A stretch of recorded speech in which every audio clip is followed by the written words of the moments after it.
mes de octubre que estamos trabajando con los adolescentes, tenemos otro invitado de lujo para aprender nuevas cosas acerca de la adolescencia. Tenemos con nosotros a Víctor Gutiérrez, que es fundador de la metodología del bien ser. Víctor, ¿cómo estás? Muy contento de estar contigo y con todas las personas que vamos a compartir esta exploración alrededor de el proceso evolutivo natural de las personas. Finalmente, evolucionar es inevitable. Depende que cómo evolucionamos y cómo lo enfocamos. Si al final dicen árbol que crece torcido, jamás su rama endereza, pero la verdad es que si podemos enderezar la rama desde temprano, entonces preparémonos para los frutos. Claro. Claro, quisimos invitarte porque tu metodología es súper interesante porque completa de una manera al ser humano. Y fíjate que en nuestra sociedad esta parte de la adolescencia no está tan conocida para los papás. Entramos a un terreno pantanoso donde no sabemos si poner límites o no, si gritar o no, si no dejarlos salir, si quitarles el celular y de pronto ya no sabemos nada y nos vemos envueltos en una batalla campal. Y bueno, pues por eso queríamos hablar contigo. Platícanos acerca de tu visión del bien ser de los adolescentes. Eh, bueno, lo primero que diría es el bien ser tiene una mirada que considera que las emociones gratas y las no gratas son bienvenidas, les da la bienvenida y que los estados de bienestar y malestar no son una evidencia de que vamos bien o vamos mal. Este es el primer punto de a reconciliación, porque me parece que cuando interactuamos en la adolescencia, regularmente una de las cosas que más medimos es el nivel de agrado o desagrado, como si fuera una métrica de estamos haciéndolo bien o lo está haciendo bien el joven, pero en realidad el bienestar no necesariamente es el termómetro que deberíamos de considerar como un buen signo de un buen proceso de evolución y que en realidad es el ser, y por eso la metodología del bien ser propone mucho más la toma de conciencia que el anclaje a momentos de placer, gozo y bienestar. Porque pues, finalmente a un muchacho, un adolescente, le puede producir placer, gozo y bienestar no arreglar su habitación, estar más tiempo con los amigos sin límite de horario, y eso le produce bienestar, pero eso no es un signo de que está templándose o madurando en este proceso. Los adultos lo entendemos, pero no sabemos cómo representar el nuevo estado de conciencia y los nuevos estados de bienestar. Sí, claro, porque pasamos primero de unos niños con los que van con nosotros, que nos acompañan, que les dices ponte el suéter y se lo ponen, y de pronto te encuentras a un ser humano casi desconocido enfrente que ya no quiere hacer lo que tú dices, y creo que si no tenemos muy claro entonces los adultos hacia dónde vamos, entonces justamente medimos el bienestar. Y si él está feliz y yo estoy feliz, pues hemos de ir bien, pero no estamos viendo un objetivo más a mediano plazo, ¿no? Como hacia el horizonte. Sí, es como si quisiéramos salir rápidamente de esta estación de malestar Exacto. y nos preparamos. Creo que tenemos mayor preparación para la infancia, tanto documentados por alimentación, productos, escuelas, pero en la etapa de la adolescencia que sabemos que viene, hay poca formación y lo poquito que he visto, la formación es más moral que de competencia. Entonces, pues la verdad es que cuando está como el punto de la rebelión ante el modelo convencional con el cual fui articulado, pues necesito no una moral rígida, necesito un entendimiento, una competencia de escucha, una competencia de comunicación, una competencia de firmeza, de saber, sí, claro, cuáles son los límites, porque en la infancia en realidad desde ahí me parece que nosotros vamos cometiendo las primeras equivocaciones que tienen que ver cuando al niño le decimos, oye papi, ¿qué quieres? Oye mami, ¿quieres? No, no, ellos no son papá ni mamá, eso somos nosotros. Entonces no hay que trasladar ni siquiera desde el nombramiento títulos que no. Y hay cosas que hay que entender que en la infancia, pues no hay democracia, es una monarquía. Y es el rey y la reina los que mandan y el hijo obedece, porque si no le enseñamos a obedecer, la adolescencia es complicada, porque en Claro. la adolescencia va otro. Y justamente, Víctor, ¿cuáles serían los objetivos a mediano plazo? ¿A dónde es el puerto al que deberíamos aspirar los papás y los hijos a llegar? El puerto, hay que revisar 8 dimensiones del adolescente, que son 8 conversaciones que el adolescente se va haciendo. Y estas 8 conversaciones deben de ser y abrir conversaciones con ellos. Y la primera tiene que ver con, conversemos sobre la familia. ¿Cómo ves a la familia? ¿Cómo se articula ahora la familia? ¿Cuál es tu rol ahora que ya no eres 100% una persona dependiente, sino ya empiezas a tener un protagonismo y un aporte positivo o negativo, pero ya aportas? Todo el tiempo lo vamos haciendo, pero de alguna manera el que adolece es el modelo al que se revela es con el cual fue creado. Por eso la adolescencia es bien importante porque sin la adolescencia no habría el desafío de la reconstrucción de la personalidad. O sea, alguien que no pase por este punto de decir, uy, todo el tiempo me dijeron príncipe bonito y resulta que ahora que salgo al mundo, pues no me dicen príncipe bonito, ¿qué les pasa? Y ese choque de, ya no soy tan príncipe y hay otros príncipes. O sea, somos un mundo de príncipes, entonces, ¿qué tengo de especial? Eso que me dijeron en mi casa, que era único y especial, que tengo de especial en el mundo.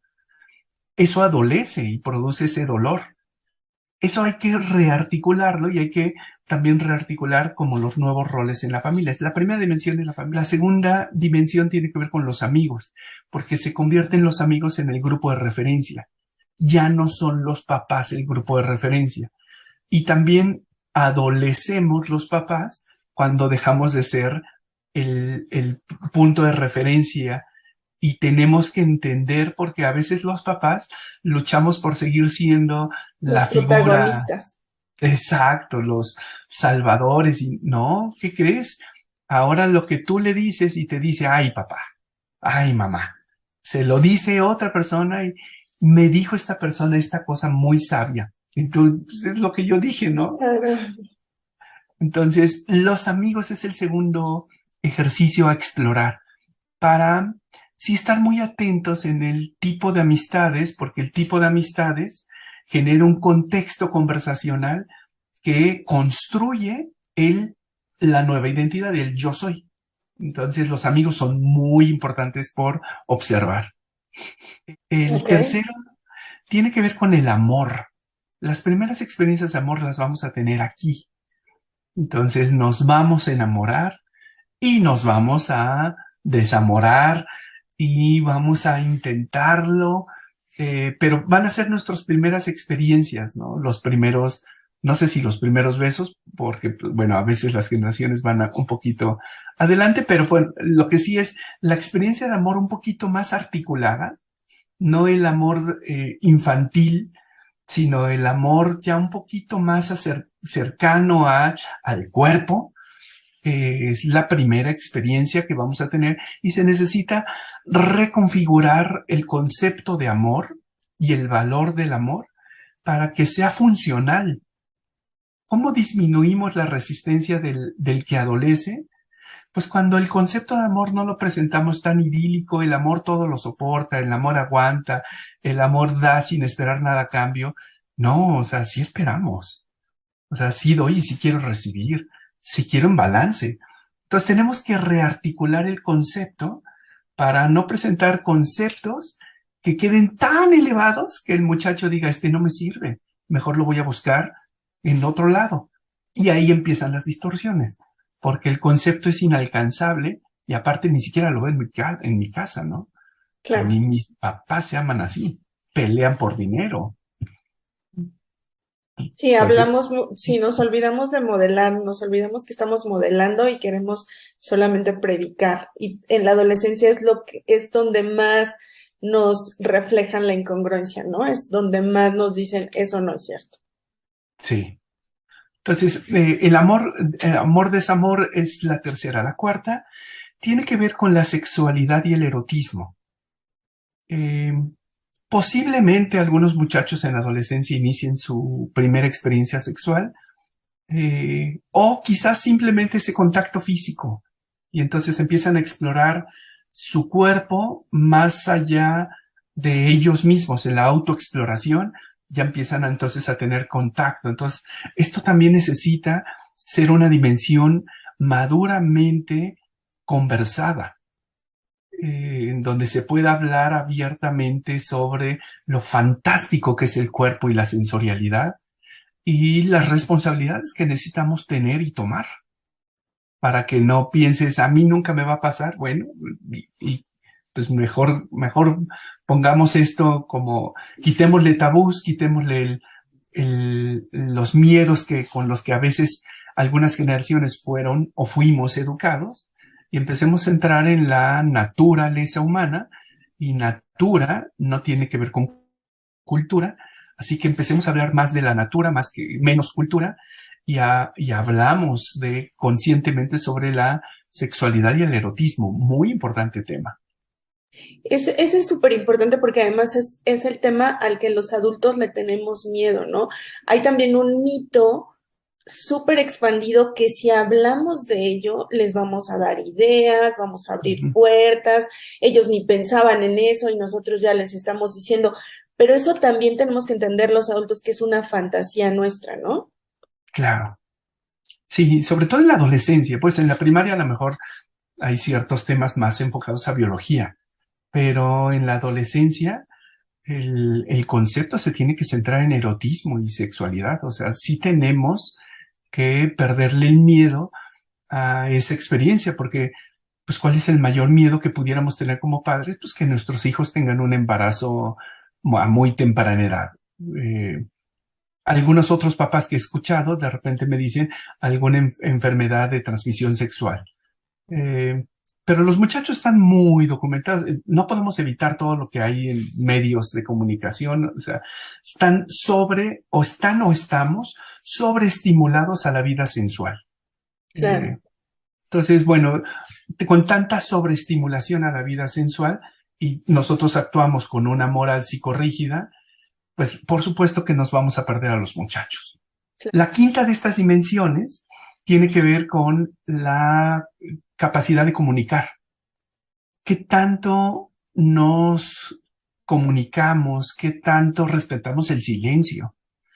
A veces el silencio de ellos nos puede incomodar, pero también es una forma de comunicar, y lo que hay que saber hacer es, hey hijo, estoy aquí, estoy atento. Y mantener alguna estrategia en donde sea como se mantenga el habla, porque si doy demasiado respeto, no quiero hablar, déjenlo, se cerró, déjenlo. Eh, no es muy protagónico ni educativo, porque finalmente hay normas. Entonces las normas las pone en los padres en la casa, y el adolescente tiene un espacio privado, por supuesto que lo tiene, pero tiene un espacio familiar, y en ese espacio familiar nos comunicamos Esa es otra habilidad que también tenemos que practicar mucho los papás, ¿no? mucho. Hay que saber preguntar, porque yo recuerdo cuando yo recogía a mi hija en la transición de primaria a secundaria, la pregunta que todos los papás hacemos es, ¿cómo te fue? Y la respuesta que todos dicen es bien, y ya, se acabó. Y yo dije, no, yo no estoy satisfecho. Entonces yo cambié la pregunta y yo le decía, mi vida, ¿qué es lo mejor que te pasó en este día? Para enfocarla a ese lado de la vida. Y la ponía a pensar y me decía, no, nada. Digo, no, piensa algo. No tiene que ser extraordinario. Muy sencillo, pero cuéntame. Y así muchos años fui educando la conversación para notar cosas positivas que se querían compartir. Y eso fue lo que mantuvo en esta transición primaria-adolescencia la comunicación fortalecida, porque ya la venía practicando. El sexto de esto tiene que ver con los hobbies y los vicios del muchacho o la chica. Eh, el tema de hobbies y vicios tiene que ver con las cosas que le gustan, pero tenemos que estar muy atentos para notar en qué momento eso es un hobby edificante y en qué momento eso se vuelve, no sé, videojuegos, un punto que raya en ya no es hobby, ya no es juego, ya no es cuando terminaste tus labores y responsabilidades y este es un premio. No, ya es, esto es lo primero y después hago la tarea.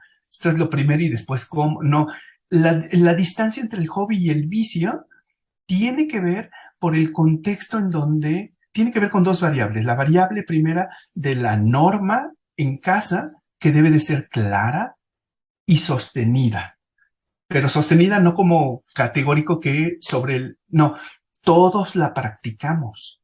O sea, la norma la practicamos todos. Si decimos a la hora de la comida, los celulares fuera, no es el papá o la mamá quien sí tiene autorizado, no. Es a la hora de la comida, es transversal. Los miembros, aunque hay diferentes rangos, todos hacemos eso porque es por el bien de la familia. Y entonces cuando lo hacemos transversal, el hobby queda supeditado a la norma transversal. Pero si la norma es flexible, el adolescente la aplica y dice, ay, si él, yo también. No, te Entonces digo, perdóname, pasa de hobby a vicio. Ajá. que es cuando las incongruencias más salen a flote. Y si lo mantienes una semana, pero luego relajas otra semana, ya también te la cachan. Sí. Y si relajáramos porque, ay, perdón, se me olvidó, me vuelvo a comprometer con todos, para que vean que fallar no es el problema. O sea, el tema es justificar el incumplimiento con algo. Entonces, no, no, la integridad es integridad y eso lo van a ver y eso va a permitir la regulación de el tema del hobby hacia el vicio. Entonces, esa es la séptima de estas, tiene que ver con los límites y las libertades. El adolescente necesita tener muy claros sus límites. La hora de llegada, la hora de salida, el estado de llegada, ¿no? Bueno, aquí tienes que llegar a las 8, sí, pero llega borrachísimo, ¿no? No, no, no. Tienes que llegar a las 8 y en tu juicio. Entonces, son como, y eso es para todos. O sea, debe de haber, por supuesto, sus variables y sus excepciones, como todo, pero eso se resuelve con la dimensión de comunicar. Oye, tengo una fiesta, oye, puedo. Entonces, bueno, ahí empiezan como acuerdos, negociaciones, lo que corresponda, porque es muy importante que en la adolescencia se pida permiso Claro. y se dé gracias. O sea, los papás, nuestra responsabilidad, por supuesto que es la manutención de nuestros hijos, claro, no es de ellos, es nuestra. Pero el hijo también está obligado a decir gracias por pagar mi colegiatura, gracias porque hay alimentos en el refrigerador, gracias, gracias por comprarme mis tenis. Hay que educarlos en la gratitud. Eso es una muy transversal y muy importante competencia que también fortalece que los límites sean sanos y que estos límites le den orden. En este rango, de aquí a acá, tú haces, tú juegas, tú vas, pero llegando a este punto entra el territorio de la familia y en el territorio de la familia la norma aplica transversal. La dimensión del cambio y la transición. Eh, porque hay cambios y transiciones en el humor, en el cuerpo, en la perspectiva de la vida, y lo que necesitamos es pedirles que nos enseñen la mejor manera de interactuar frente a ese cambio. Entonces, esas cosas son una solicitud que el adulto dice al adolescente, te noto así, ayúdame por favor a entender cuál es la mejor manera para que yo pueda eh, llamarte, invitarte, qué es lo que... Y cuando no, hagamos acuerdos para que entonces tengamos como acuerdos preventivos. Hoy vengo que no me calienta el sol. Y cuando estoy que no me calienta el sol, necesito unos minutos en mi habitación. O- y puede llegar y decir, y necesito que nadie me hable. Pues perdón, pero aquí convives, eso no va a ocurrir. Pero lo que sí te puedo proponer, y entonces es como todo el tiempo tener el control, o por lo menos el no ceder la autoridad más que el control. Y entonces en estos cambios y transiciones es un buen espacio para acordar. Yo con mi hija, yo que soy papá soltero, con mi hija, cuando entra en la etapa de la transición de niña a mujer y inicia con su periodo, yo le digo, mi vida, entréname, porque no me ha tocado en esta vida y en este cuerpo saber qué es lo que pasa. Dime, por favor, qué tengo que hacer, cómo tengo que hablarte, si tengo que tener algún cuidado especial. Y así fui muchos meses en donde fui entendiendo y de repente empecé a entender y ya con poquito me decía y ya sabía, ok, ahorita no voy a bromear así, pero voy a prepararle un té, ya sé qué té. Y entonces me permitía, a partir de el conocimiento de las transiciones, poder saber que no iba a ser estable o en una línea plana la comunicación y el relacionamiento, no. Tenía que estar atento para que al día supiera qué había que hacer. Eso me parece súper interesante porque establece una relación muy respetuosa. Y eso, justo eso es de lo que carecemos mucho los papás. Justo queremos que sean planos y que entonces nos contesten de la misma manera siempre y en la misma velocidad y demás. Pero establecer una relación así respetuosa me parece súper interesante, aunque fuera de mujer a mujer, ¿sabes? A mí me pasó de tal manera, pero tú explícame cómo te está pasando a ti. Ujú. Sí, necesitamos como mucho evolucionar el amor que les tenemos y soltar. Soltar en el sentido, porque esto tiene que ver mucho con ego, ¿no? El ego de soy indispensable y soy único y soy tu vida. Y en la adolescencia de repente va a decir mis amigos son lo único y es como, ay, no, a ver, no. Si yo te mantengo, Pues, ¿qué pasó, no? O sea, que aporten entonces a la casa. Pero, pero hay que estar tranquilos de que es un proceso, que es un periodo y que mientras los papás más entendamos estas 8 dimensiones, podemos saber que no todas las 8 dimensiones están desajustadas. Hay unas, dependiendo de la personalidad del chico o la chica, más acentuada en el desbalance. Ahí es donde tengo que concentrarme. No me tengo que concentrar en las 8. Las otras las tengo que mantener funcionales, pero habrá unas en donde tengo que intentarlo una, otra, y después, como humanos, tendré que salir, abrir la ventana, gritar a la calle, respirar y regresar todo muy zen nuevamente y decir, ahora sí, ya medité, ¿no? Ya fui a gritar, ya. Entonces, ya medité, yo también estoy en un proceso de adaptación para mantener pulsando esto. y buscar ayuda si es necesario, ¿no? Si vemos que tampoco encontramos el camino, pues buscar ayuda. Claro, claro, porque no tenemos que sabernos las respuestas a todo esto. Nuestra adolescencia fue diferente a la de nuestros muchachos y esta adolescencia pues tuvo otro contexto histórico, otro tipo de papás, otro tipo de obediencia.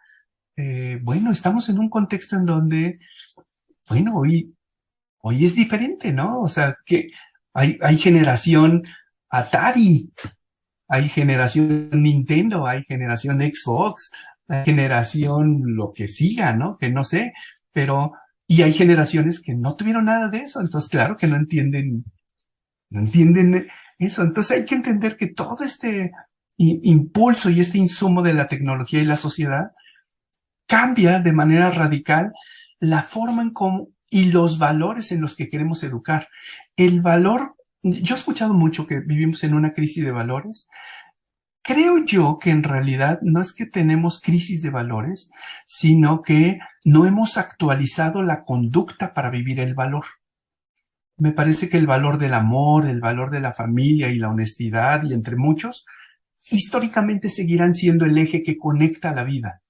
Pero no es lo mismo el valor de honestidad para alguien que vive en un contexto de guerra y caos, que si le dicen estamos persiguiendo a todas los muchachos adolescentes para darles un fusil y que se vayan a disparar. En esta casa hay adolescentes, yo diría, pues de acuerdo al valor de la honestidad tengo que decir que sí, pero de acuerdo al valor del amor tengo que decir aquí ninguno. Entonces, ese tener que verlo, Adaptarnos. claro, el amor en la época de los 60, 70, ¿no? El movimiento hippie, amor y paz, que es un movimiento posguerra. O sea, el amor en guerra, pues es pesca a los tuyos y sobrevive. O sea, el amor nada más es con el corto, o sea, no es en la sociedad. ¿Qué amor por la sociedad y el país puedo tener? Es por mi vida y el de junto, que amo. Pero en el amor, amor y paz, Hablemos de Vietnam, pues claro, es otra concepción de amor. Y seguimos, y claro, las concepciones de amor hoy son diferentes y hay que entenderlas. Digo, la única que pienso que no habría que tomar es el amor basado en el reggaetón. Esa no, creo que no sería muy útil, pero en Pero también hay general que sí, hablarlo, ¿no? pero hay que hablarlo, claro. Por eso el dominio de la sexualidad y erotismo, porque están escuchando reggaetón. Entonces es como, sí, se siente rico y no es lo único en la vida, no es lo que define una relación. Claro, Sentir rico no es amor. Claro, amor no es no sentir rico, ¿no? Pero amor es mucho más amplio que solo el sentir. Pero eso lo tiene que entender y como lo van a ver en casa y lo van a ver que nosotros en nuestra humanidad y esfuerzo amamos imperfectamente, eh, entonces es como no tenemos que cerrar la puerta para resolver nuestras cosas y salir. El amor es lo que gobierna en esta casa. No, a veces, a veces no. a veces no. Víctor, pues todo está súper interesante. ¿Cuáles serían tus recomendaciones finales para estos papás de la nueva generación de adolescentes? Em, Tres cosas como recomendación. Hay que estar muy atentos. Creo que hay que estar atentos a las conversaciones que se sostienen y los círculos que rodean a nuestros hijos, porque los hijos son producto del contexto en el cual participan. Entonces es muy importante que conozcamos a los muchachos, es muy importante. Conozcamos a los amigos de los muchachos, abramos la puerta, es como ven y no solo te recibo, me voy a sentar a comer contigo y a escuchar qué conversan más que a preguntar. O sea, no voy a entrevistar, quiero escuchar sin juzgar. Entonces, lo primero es que estar muy atentos. Lo segundo es que hay que discernir lo que escuchamos. Es muy importante porque no todo lo que escuchamos lo escuchamos sin filtro. Por supuesto que lo escuchamos filtrado. Entonces hay que poder discernir que lo que dicen puede ser muy disonante con lo que yo creo, pero es completamente resonante con el contexto. Entonces hay que saber discernir y ser muy pausados para No esto. alarmarse, no correr. Sí. Sí. Entonces es atención para conocer el contexto, discernimiento como para poder conocer esto. Y el tercero es, hay que tener muy altamente desarrollada una actitud compasiva. Hay que ser muy compasivos con nuestros chicos porque están en una etapa de revelación ante la identidad con la cual fueron criados y cuidados y están en un punto ciego en donde están tratando de armar quiénes son y va a impactar en lo que reste. Entonces, hay que ser muy compasivos porque eso genera inestabilidad. Entonces, la actitud compasiva no es una actitud permisiva, es una actitud fincada en el amor profundo, en el entendimiento de hay caos y ese caos lo abrazo y me mantengo presente a ti, pero no como una figura que da todos los permisos para que nos llevemos bien, no como una figura muy estratégica que dice, creo que te conviene empezar a toparte con los primeros noes. Y no, en este momento no. Eh, ¿Por qué? Porque en este momento vamos a atender esto que es prioritario para todos. Habrá sus síes, habrá sus noes, habrá el sí concedo tu negociación, no concedo. Entonces, el asunto compasivo no es porque no podamos decir sí o no. El asunto compasivo es porque lo voy a hacer en función de tu máximo bien. Entonces, compasión es amor infinito. Me encanta esta manera de ver a nuestros adolescentes, de salirnos del estado de problema en que los vemos y verlos con una nueva mirada, sí, más amorosa, más paciente y más consciente. Sí, súper. Muchísimas gracias, Víctor. Un placer y ojalá te tengamos pronto con nosotros.